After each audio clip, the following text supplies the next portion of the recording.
Peace, y'all. It's Taj. I just wanted to touch down on a couple topics. Wanted to bring y'all in a couple things I've been studying for a little bit now, but just jump right into it. Start with Dark Enlightenment. What is Dark Enlightenment? It's also called the Neo-Reactionary Movement, abbreviated to NRX. Is an anti-democratic, anti-egalitarian, and reactionary philosophical and political movement.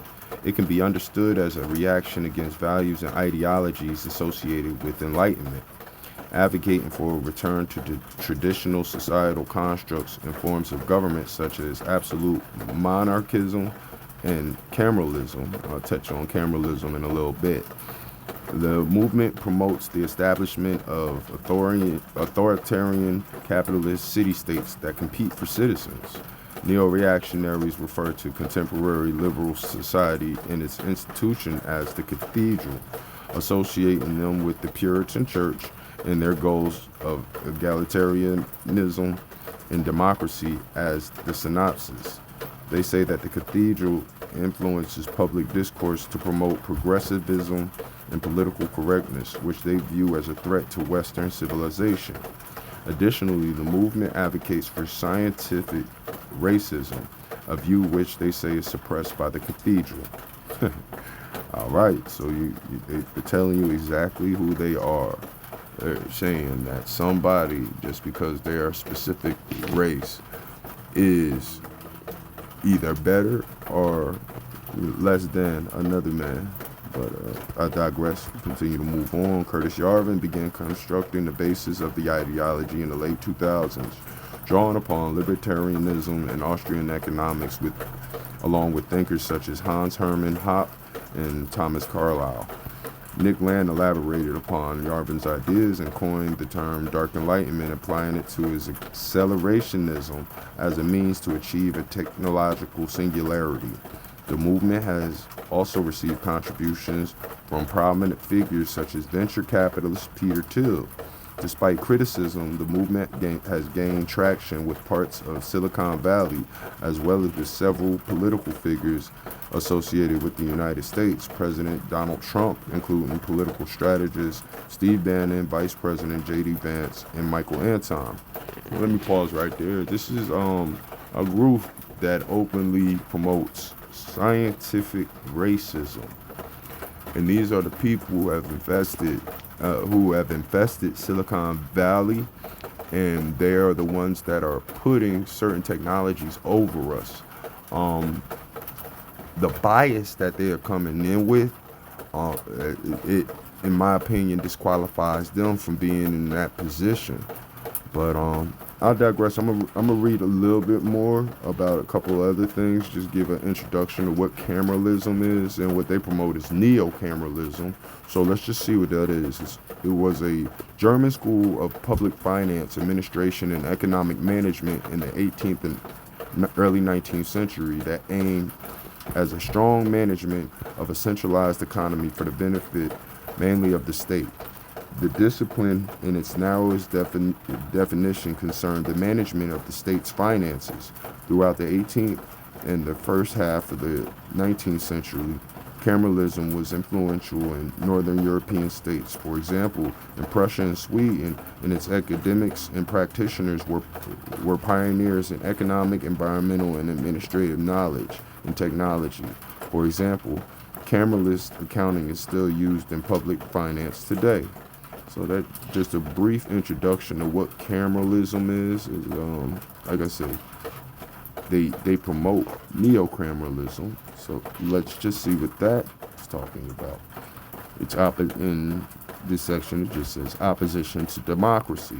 Central to neo-reactionaryism ideas is a belief in freedom's incompatibility with democracy, with Land having stated, democracy tends to fascism.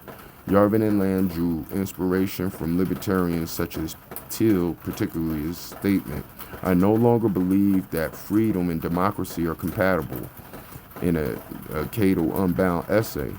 Mind you, 2 of the 3 of these guys weren't even born in this country, but they are influential thinkers in shaping the political minds that are currently in office and the policy that is affecting the people. And at this point, I'm not even talking about, you know what I mean, any sect or class of people. I'm saying it's affecting all people, some good, some for the better, some for the worse. But just to switch over a little bit, let's see who Curtis Yarvin is. Curtis Guy Yarvin, born in 1973, also known by the pen name Mencius Moldbug, is an American far-right political blogger and software developer. He is known, along with accelerationist philosopher Nick Land, for founding an anti-egalitarian and anti-democratic philosophical movement known as the Dark Enlightenment, or neo-reactionary movement, which originated in the late 2000s. By the early 2020s, Yarvin and his ideas were noted as having growing ideological influence in the American right, including among prominent figures such as Vice President J.D. Vance and venture capitalist and Republican mega donor Peter Thiel. Remember, freedom isn't a big thing for Peter Thiel. He's not a guy that promotes freedom. He's not somebody that was born and raised in the United States. He may have been raised in the United States, but he doesn't have, let's call it an American ideology. He doesn't, and we haven't been living in the spirit in which, you know what I mean, has been pronounced, in which we were raised into, and people telling us, hey, you know what I mean, you can lift yourself up by your bootstraps, ABC. They're about corporations coming and dominating, and it's little care for the little man. But just to jump over to the last thing, like I say, I just really wanted to briefly touch on a couple different subjects and give people an overview of where I'm gonna be going with a lot of things.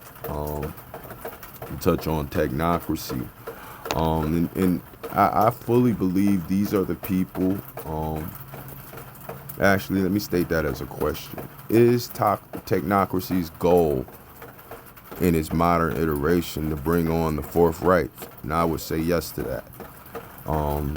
But just to say it, technocracy is an expert-based type of governance.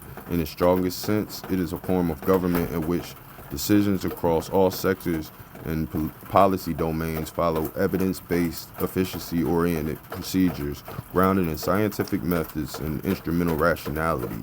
In a weaker sense, the term denotes hybrid models and delegates specific functions to experts or implement expertise-driven decision procedures in areas such as central banking, public health, or environmental regulation.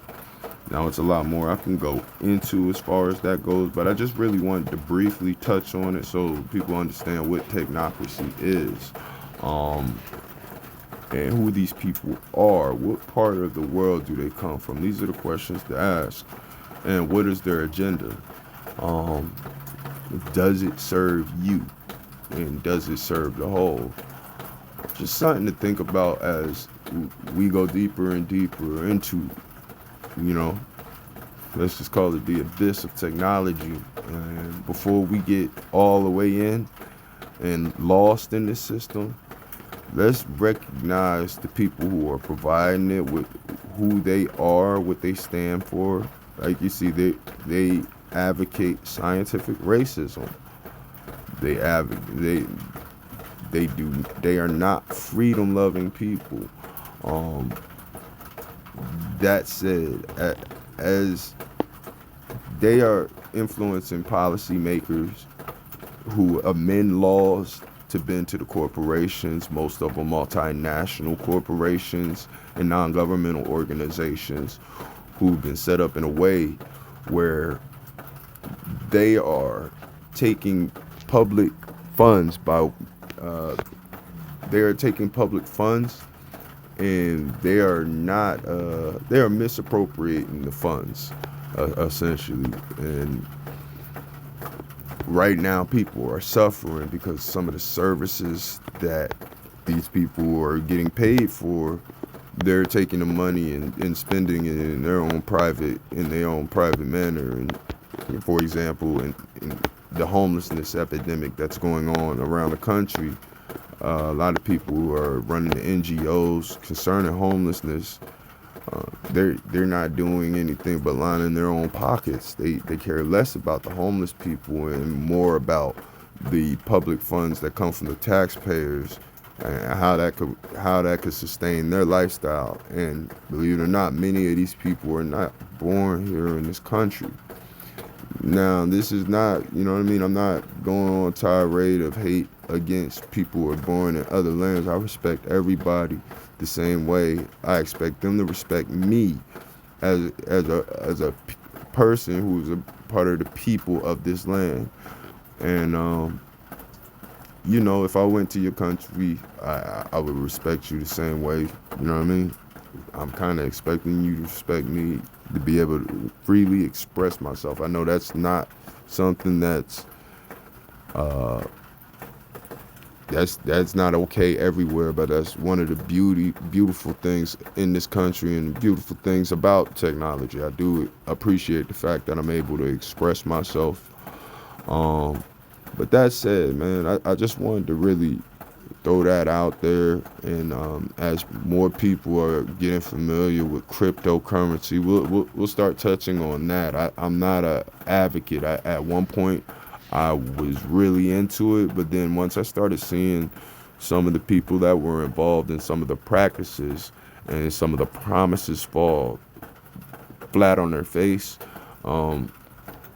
and started seeing the agenda that's behind that, I made a 180 and just started, you know, doing a lot more research into what money truly is and how that applies in balance in banking law and equity.